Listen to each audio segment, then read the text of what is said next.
The story behind this survey starts with the coming together of four things: increasingly autonomous children, barbecue conversations, the getting of education, and my tax return. Firstly, increasingly autonomous children. As my sons have grown, my role has changed from being a low-level superhero to being a taxi driver and ATM. Now that the boys are in high school, they no longer want their dad hanging around trying to be Mr. Helpy Alberton. So I find myself with a little bit of extra spare time. Barbecue conversations. So we'd be having a barbecue and someone would regurgitate an opinion that they had gotten from a 30-second news item on TV, and they'd cross-referenced it with a headline in a newspaper, and bang, instant expert, instant economic expert, instant foreign policy expert, instant climate science expert. How do you respond to people you know and love when they are preaching a simplistic solution to a complex problem? The getting of education. So I decided to get myself edumacated in these issues, and I started reading books like Collapse by Jared Diamond, What's Next by Chris Patton, and The Precariat by Guy Standing. But don't read these sort of books together, however, as they will leave you thinking that the only sane thing to do is to buy land in the desert, build a 15-foot barbed wire fence, and live without the trappings of modern society like electricity or personal hygiene. But you can't cower in a corner. You have to get involved and help. So I enrolled in a course that was looking into both the problems and the solutions, and started studying integrated human studies through the University of Western Australia. Finally, my tax return. I was looking at the donations we had made one financial year, and I was reminded of the difference between a light bulb and a laser beam. You can look at a 25-watt light bulb because the energy is diverse, 360 degree by 360 degrees. But a 25-watt laser beam can burn a hole through glass. Both are 25 watts, but one is concentrated energy. And I started to think about how much more I could get done if I focused energy, effort, money, time on one particular issue. So which issue to choose? Well, this is a tough question. Every charity is a worthy charity. Every issue needs resources. I know. I need a criteria to help me select the best issue. And that, of course, is the realm of moral philosophy. After a few months of studying moral philosophy, evolutionary psychology, social sciences, economics, you start to disappear up your own philosophical orifice. And it was at this point that I thought, there are smarter people out there who have thought longer and harder about this than I. Perhaps I could ask them. And so the survey was born. The aims of the survey are to identify the biggest issue that we face, to identify the greatest point of leverage to fix that issue, and to help me decide where to allocate my time and money. Using SurveyMonkey, I emailed 120 people and popped the survey link onto Facebook and LinkedIn. At this stage, I have had 176 people start the survey and 149 complete the survey. Why 27 people stopped, I don't know. Perhaps dinner was getting cold. Who answered the survey? Well, nearly half were aged 40 to 49, over half were females, and the vast majority were born in Australia. So who took the survey? My friends. The general line of questioning went like this. On a scale of 0 to 10, how optimistic, pessimistic are you about the future? What stopped you from rating the future a 10? What stopped you from rating the future a 0? Where do you get your information to make those assessments? Where do you think the solutions will come from? And what do you do to help? I've often read about how people will on average rate their prospects higher than the prospects of others, so I started by asking two questions. Firstly, on a scale of 0 to 10, where 0 is pessimistic and 10 is optimistic, how would you rate how you feel about your future? And then, on a scale of 0 to 10, where 0 is pessimistic and 10 is optimistic, how would you rate the future of the human race and the planet? While it initially looks like there is no real difference when we adjust for the size of the x-axis, the results? On average, people rate their own future as 7.01 and they rate the future of the planet as 5.46. It seems that people have disconnected the quality of their life with the quality of life of the planet.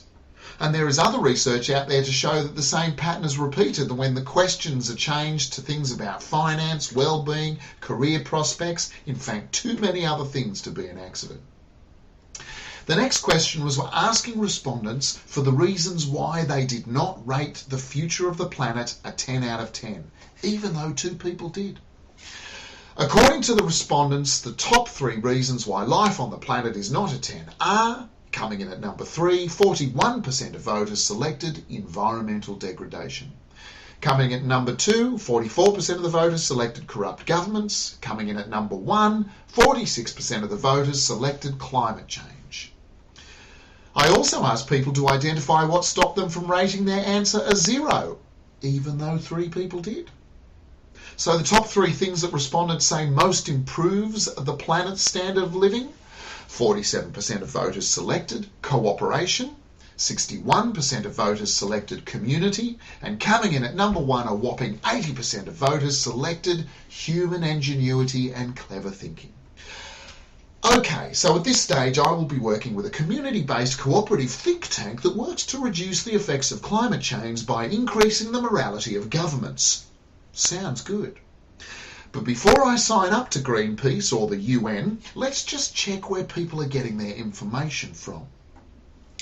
Most respondents reckon they are educated conversationalists who watch TV documentaries. So where do these educated, erudite ABC watchers think the solutions will come from? Who will save us? 37% of voters believe in the free hand of the market. 55% believe it will be the government and policymakers. Perhaps these are the ABC documentary watchers. Coming in at number 1, 79% of voters agree with Margaret Mead. Never doubt that a small group of thoughtful, committed citizens can change the world. Indeed, it is the only thing that ever has.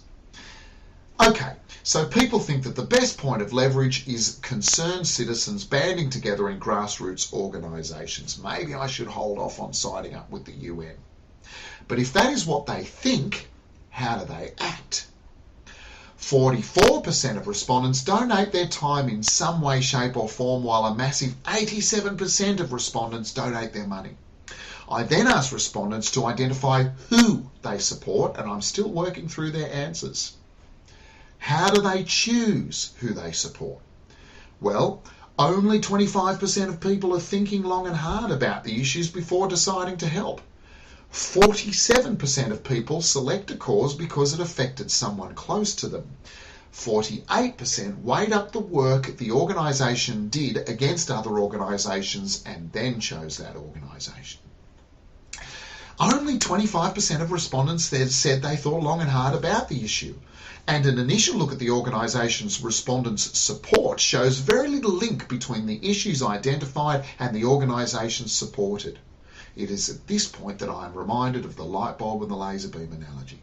So, in summary, respondents rate our chances at around 7 out of 10, around 5 out of 10.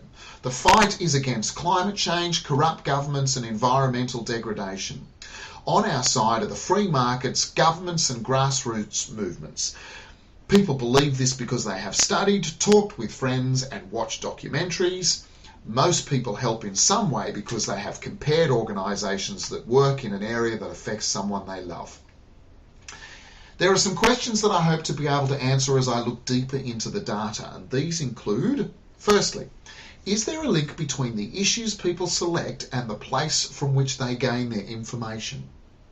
Secondly, to gather more information on the link or the disconnect between what people say are the biggest problems and the organisations they support. And thirdly, are there any patterns between demographics and answers? Do older people rate the future lower? Do females volunteer more? Are people in New Zealand angry because they had to say they were born in Australia? Perhaps I will be able to use the time-honoured phrase, more research is required. In Non-Zero, The Logic of Human Destiny, Robert Wright, the scholar and journalist, suggests that the evolution of civilization mirrors the evolution of life. It moves towards a greater complexity. Tribes become chieftains, become cities, become states, become nations, become trading blocks. Robert Wright submits that with transport and communication technologies, we are becoming a global brain. In the same way that each cell in our body performs a task that supports the organism as a whole, so too each human will be a part of a global brain. We face some complex and intractable problems, and the best tools we have are cooperation and clever thinking. The best tool we have is the global brain. This is the area of greatest leverage, and this is where I will choose to focus my time and money. In an effort to assist with the development of this global brain, I will be building a website to do a number of things: to encourage people to think through the issues we face, to provide a space to have an educated, transparent and mediated discussion about the issues and solutions, to provide people with a list of organisations that are at the greatest point of leverage for their issue of choice, and perhaps even to put thinkers and ideas in touch with resources, sort of like a crowdsourcing for global issues. Some of my barbecue friends laugh at me, I'm sure, thinking the way I do, and I'm sure I look pretty tragic to the average person. And, in my defence, I am reminded of the parable that goes something like this. There is a man walking along a beach one morning, and after a big storm, there is a shoreline covered in starfish that have been washed up on the shore by the storm. Up ahead he can see a woman picking up starfish as she is walking and tossing them back into the water.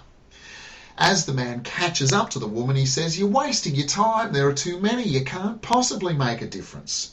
To which the woman responds by picking up another starfish, and after returning it to the water, she turns to him and she says, "It made a difference to that one."